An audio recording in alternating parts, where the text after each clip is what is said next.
ऐसे अनेक त्योहार बहुत दूर नहीं है। मैं आप सभी को क्रिसमस की, न्यू ईयर की और देश के कोने कोने में मनाए जाने वाले सभी त्योहारों की बहुत बहुत शुभकामनाएं देता हूं।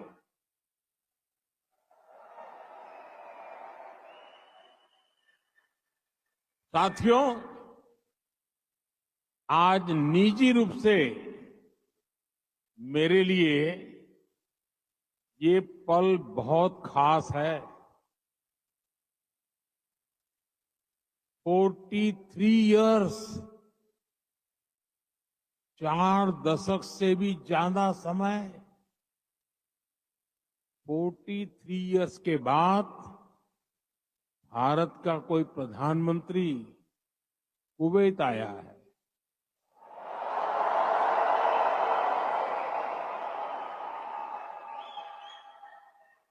आपको हिंदुस्तान से यहां आना है तो 4 घंटे लगते हैं, प्रधानमंत्री को 4 दशक लग गए।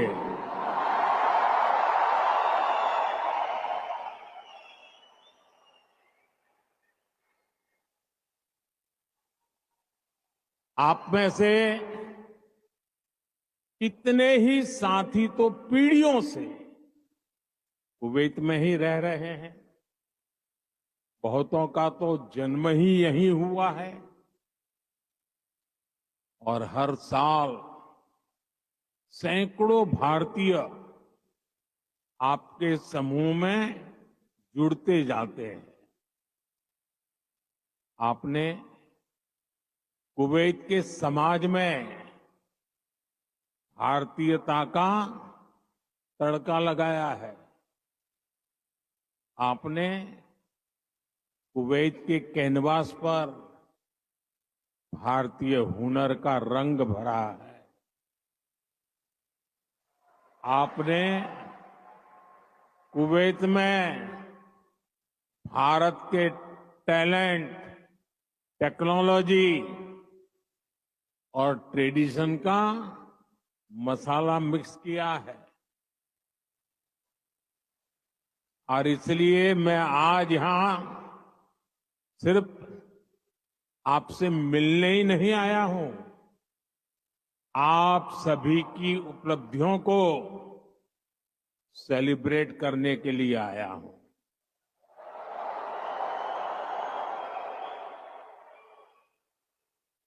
साथियों, थोड़ी देर पहले ही मेरी यहां काम करने वाले भारतीय श्रमिकों, प्रोफेशनल से मुलाकात हुई है। ये साथी यहां कंस्ट्रक्शन के काम से जुड़े हैं,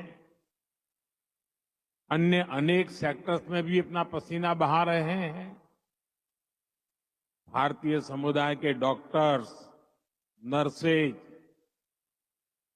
पैरामेडिक्स के रूप में कुवैत के मेडिकल इंफ्रास्ट्रक्चर की बहुत बड़ी शक्ति है। आप में से जो टीचर्स हैं, वे कुवैत की अगली पीढ़ी को मजबूत बनाने में सहयोग कर रहे हैं। आप में से जो इंजीनियर्स हैं, आर्किटेक्ट हैं, वे कुवैत के नेक्स्ट जनरेशन इंफ्रास्ट्रक्चर का निर्माण कर रहे हैं। और साथियों, जब भी मैं कुवैत की लीडरशिप से बात करता हूं तो वो आप सभी की बहुत प्रशंसा करते हैं।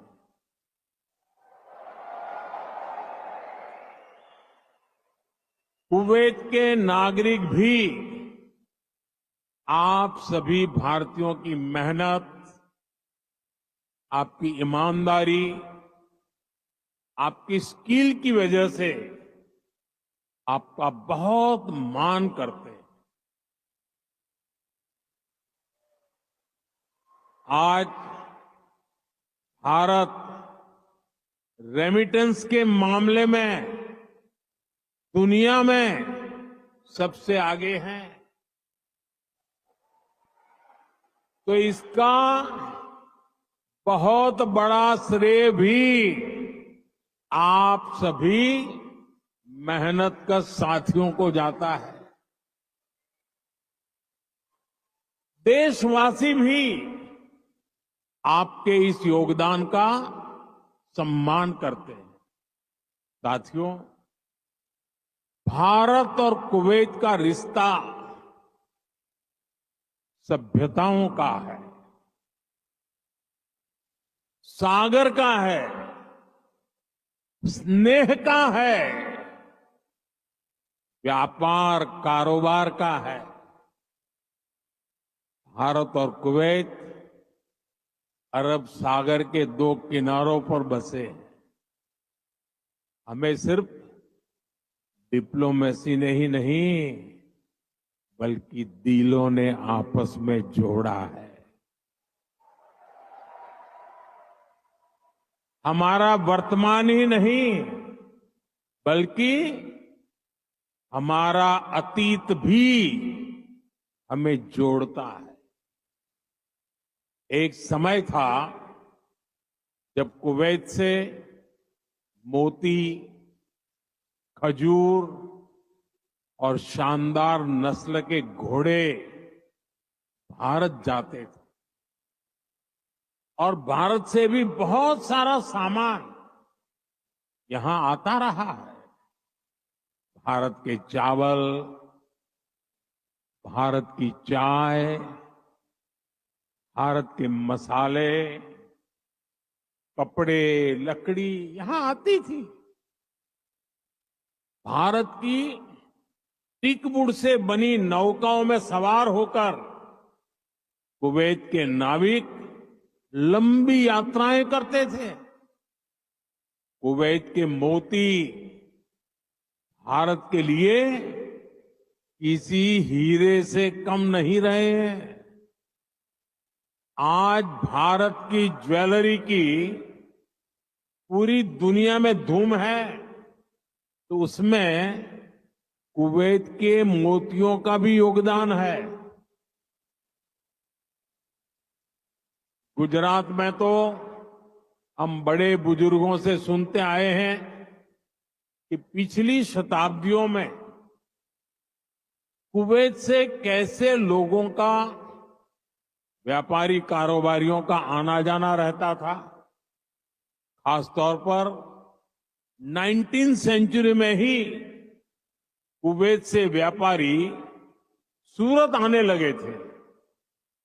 तब सूरत कुवैत के मोतियों के लिए इंटरनेशनल मार्केट हुआ करता था। सूरत हो, पोरबंदर हो, वेरावल हो, गुजरात के बंदरगाह इन पुराने संबंधों के साक्षी है। कुवैती व्यापारियों ने गुजराती भाषा में अनेक किताबें भी पब्लिश की है।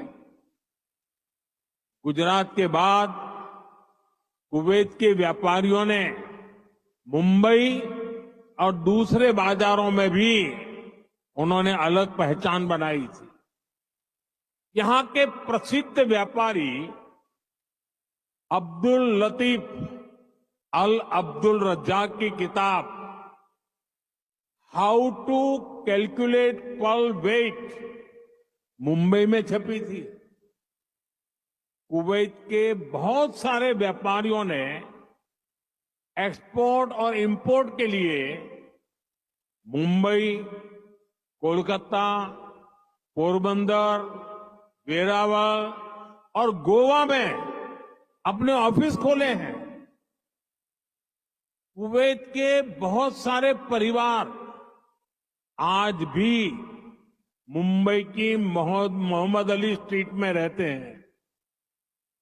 बहुत सारे लोगों को ये जानकर हैरानी होगी, 60-65 साल पहले कुवैत में भारतीय रुपये वैसे ही चलते थे जैसे भारत में चलते हैं। यानी यहां किसी दुकान से कुछ खरीदने पर भारतीय रुपये ही स्वीकार किए जाते थे। तब भारतीय करेंसी की जो शब्दावली थी, जैसे रुपया, पैसा, आना, ये भी कुवैत के लोगों के लिए बहुत ही सामान्य था। साथियों, भारत दुनिया के उन पहले देशों में से एक है जिसने कुवैत की स्वतंत्रता के बाद उसे मान्यता दी थी। और इसलिए जिस देश से, जिस समाज से इतनी सारी यादें जुड़ी हैं, जिससे हमारा वर्तमान जुड़ा है, वहां आना मेरे लिए बहुत यादगार है। मैं कुवैत के लोगों का, यहां की सरकार का बहुत आभारी हूं। मैं हिज हाइनेस द अमीर का उनके इनविटेशन के लिए विशेष रूप से धन्यवाद देता हूं। साथियों, अतीत में कल्चर और कॉमर्स ने जो रिश्ता बनाया था, वो आज नई सदी में नई बुलंदी की तरफ आगे बढ़ रहा है। आज कुवैत भारत का बहुत अहम एनर्जी और ट्रेड पार्टनर है। कुवैत की कंपनियों के लिए भी भारत एक बड़ा इन्वेस्टमेंट डेस्टिनेशन है। मुझे याद है, his highness crown prince of Kuwait ने न्यूयॉर्क में हमारी मुलाकात के दौरान एक कहावत का जिक्र किया था। उन्होंने कहा था, "When you are in need, India is your destination."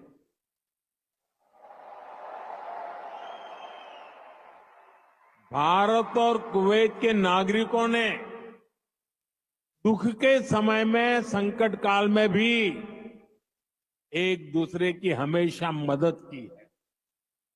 Corona महामारी के दौरान दोनों देशों ने हर स्तर पर एक दूसरे की मदद की। जब भारत को सबसे ज्यादा जरूरत पड़ी तो कुवैत ने हिंदुस्तान को लिक्विड ऑक्सीजन की सप्लाई दी।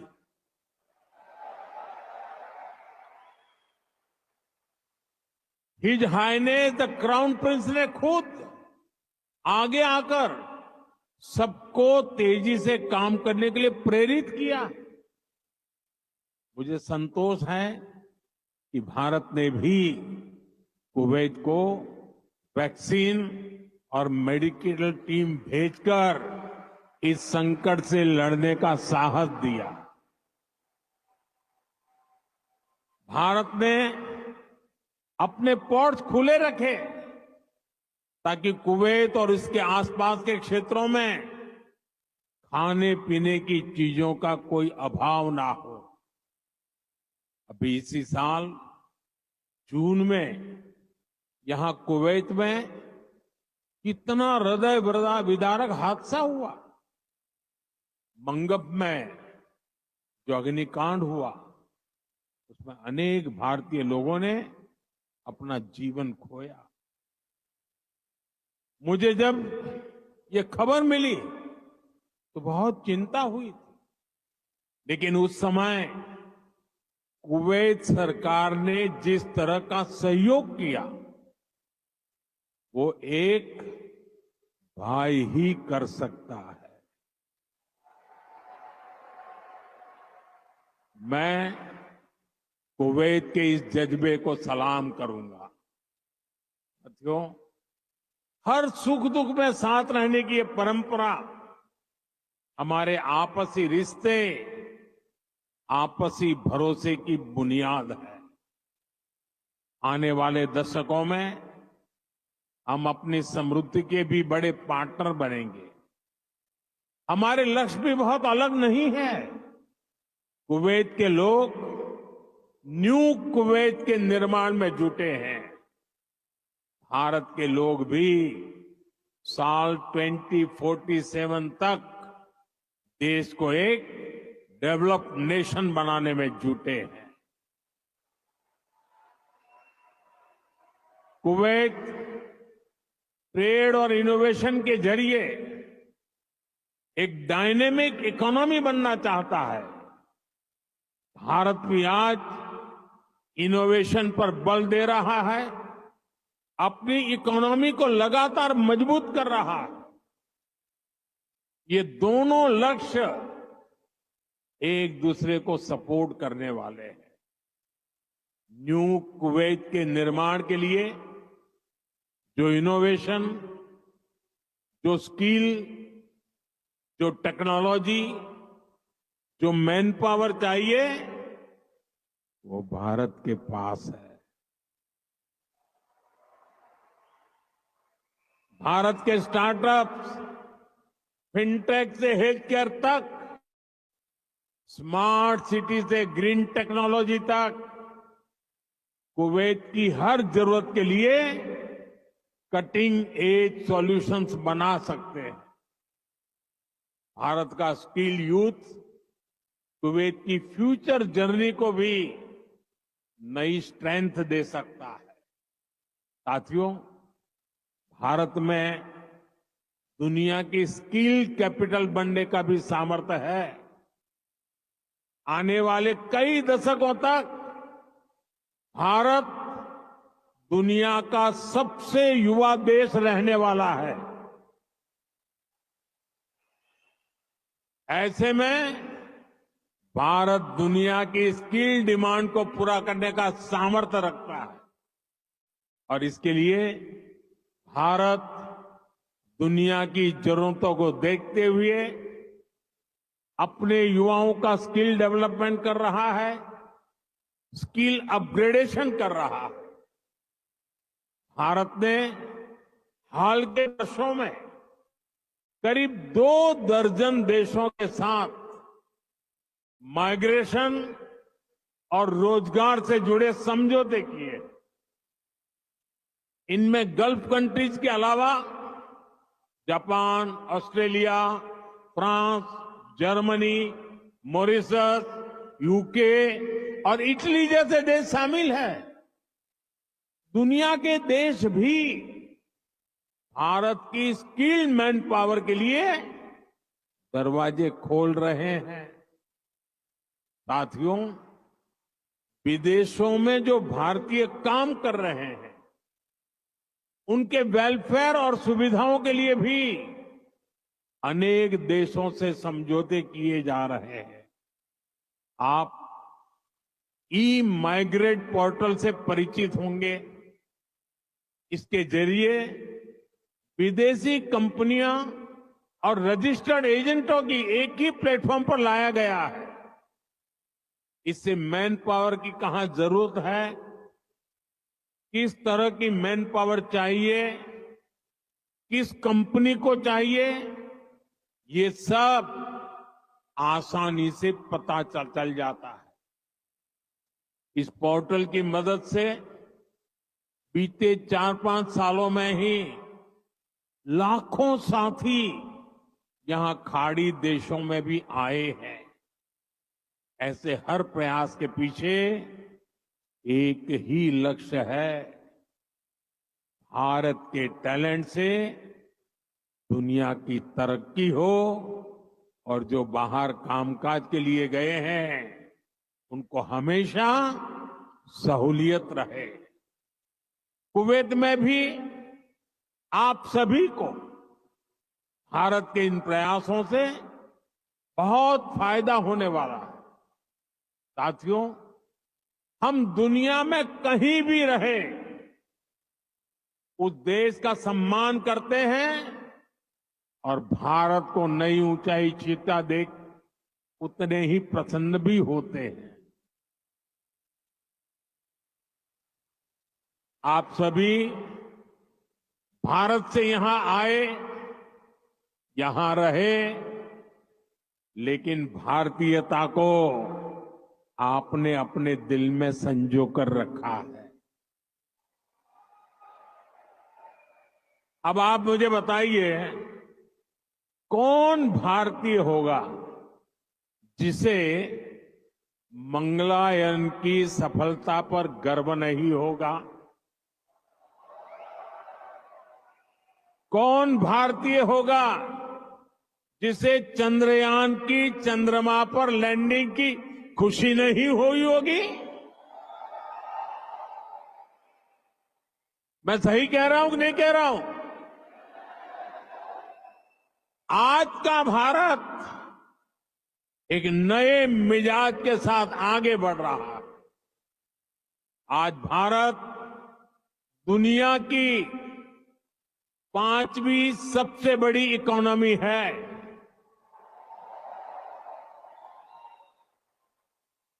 आज दुनिया का नंबर 1 फिनटेक इकोसिस्टम भारत में है। आज दुनिया का तीसरा सबसे बड़ा स्टार्टअप इकोसिस्टम भारत में है। आज भारत दुनिया का दूसरा सबसे बड़ा मोबाइल निर्माता देश है। मैं आपको एक आंकड़ा देता हूं और सुनकर आपको भी अच्छा लगेगा। बीते 10 साल में भारत ने जितना ऑप्टिकल फाइबर बिछाया है, भारत में जितना ऑप्टिकल फाइबर बिछाया है, उसकी लंबाई वो धरती और चंद्रमा की दूरी से भी 8 गुना अधिक है।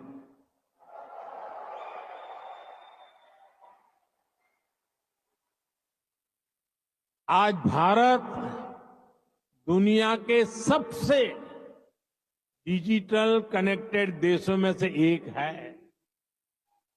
छोटे छोटे शहरों से लेकर गांवों तक हर भारतीय डिजिटल टूल्स का उपयोग कर रहा है। भारत में स्मार्ट डिजिटल सिस्टम अब लग्जरी नहीं, बल्कि कॉमन मैन की रोजमर्रा की जिंदगी में शामिल हो गया है। भारत में चाय पीते हैं, रेहड़ी पटरी पर फल खरीदते हैं तो डिजिटली पेमेंट करते हैं। राशन मंगाना है, खाना मंगाना है, फल सब्जियां मंगानी है, घर का फुटकर सामान मंगाना है, बहुत कम समय में ही डिलीवरी हो जाती है और पेमेंट भी फोन से ही हो जाता है। डॉक्यूमेंट्स रखने के लिए लोगों के पास डिजी लॉकर है। एयरपोर्ट पर सीमलेस ट्रैवल के लिए लोगों के पास डिजी यात्रा है। टोल बूथ पर समय बचाने के लिए लोगों के पास फास्टैग है। भारत लगातार डिजिटली स्मार्ट हो रहा है और ये तो अभी शुरुआत है। भविष्य का भारत ऐसे इनोवेशन की तरफ बढ़ने वाला है जो पूरी दुनिया को दिशा दिखाएगा। भविष्य का भारत दुनिया के विकास का हब होगा, दुनिया का ग्रोथ इंजन होगा। वो समय दूर नहीं जब भारत दुनिया का ग्रीन एनर्जी हब होगा, फार्मा हब होगा, इलेक्ट्रॉनिक्स हब होगा, ऑटोमोबाइल हब होगा, सेमीकंडक्टर हब होगा, लीगल इंश्योरेंस हब होगा, कॉन्ट्रैक्टिंग कॉमर्शियल हब होगा। आप देखेंगे जब दुनिया के बड़े बड़े इकोनॉमी सेंटर्स भारत में होंगे।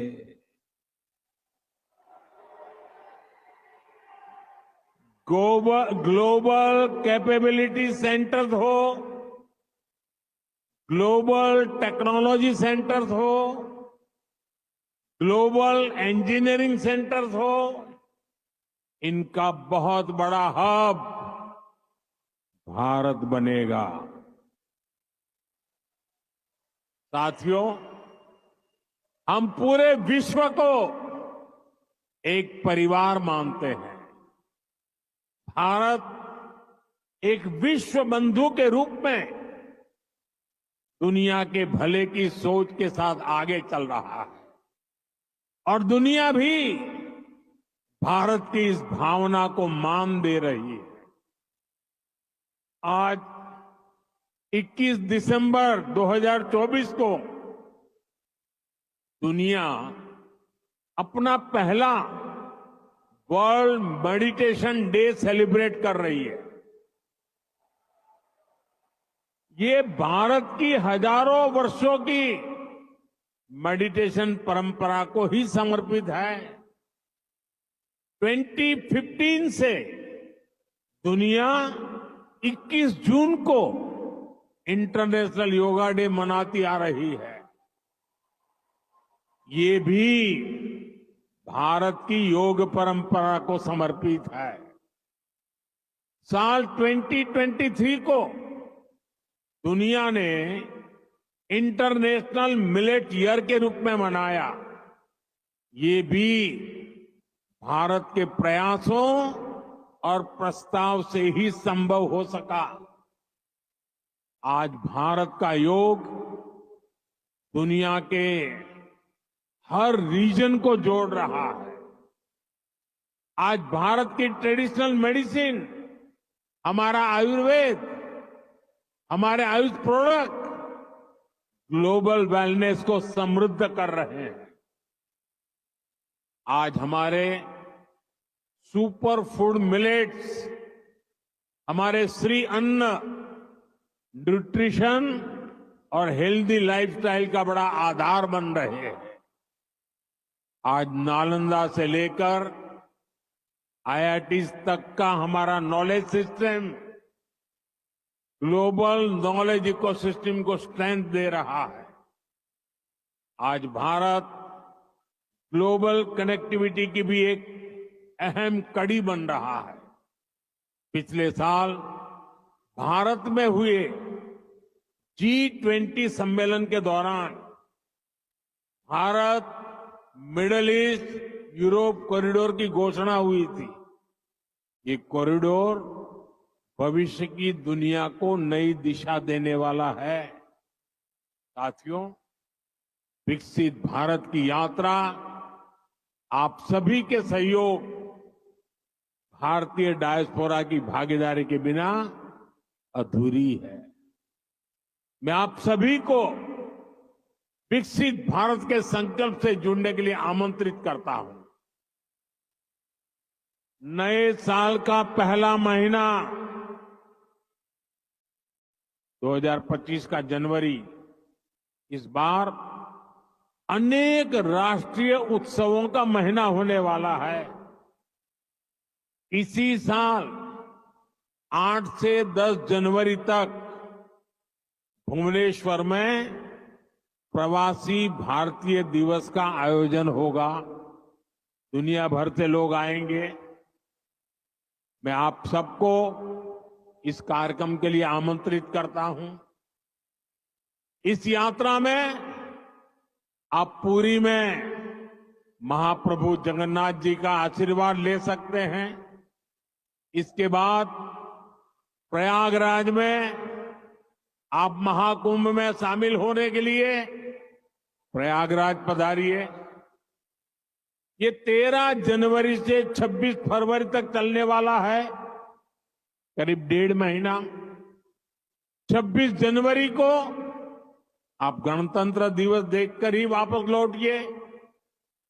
और हां, आप अपने कुवैती दोस्तों को भी भारत लाइए,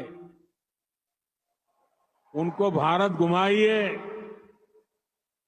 यहां पर कभी एक समय था, यहां पर कभी श्री दिलीप कुमार साहब ने पहले भारतीय रेस्तरां का उद्घाटन किया था। भारत का असली जायका तो वहां जाकर ही पता चलेगा। इसलिए अपने कुवैती दोस्तों को इसके लिए जरूर तैयार करना है। साथियों, मैं जानता हूं कि आप सभी आज से शुरू हो रहे अरेबियन गल्फ कप के लिए भी बहुत उत्सुक है। आप कुवैत की टीम को चीयर करने के लिए तत्पर है। मैं हिज हाइनेस द अमीर का आभारी हूं। उन्होंने मुझे उद्घाटन समारोह में गेस्ट ऑफ ऑनर के रूप में किया है। ये दिखाता है कि रॉयल फैमिली, कुवैत की सरकार आप सभी का, भारत का कितना सम्मान करती है।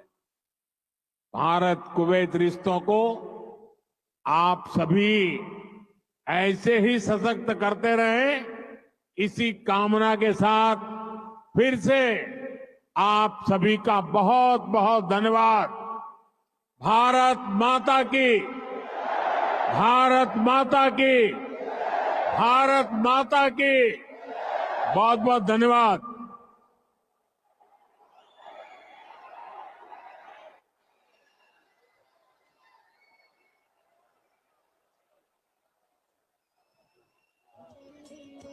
मोदी मोदी मोदी मोदी मोदी मोदी।